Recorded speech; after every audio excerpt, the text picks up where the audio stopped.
गरुडगमन तव चरणकमलमिह मनसि लसतु मम नित्यम्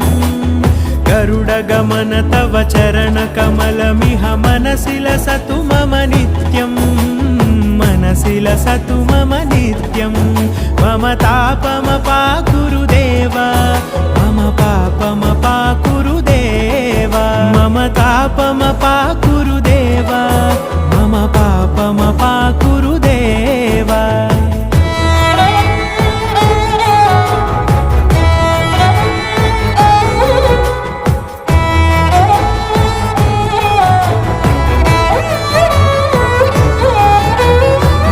जनयन विधिनमुचिहरण मुख विबुध विनुत पद पद्मा जल जनयन विधिनमुचिहरण मुख विबुध विनुत पद पद्मा विबुध विनुत पद पद्मा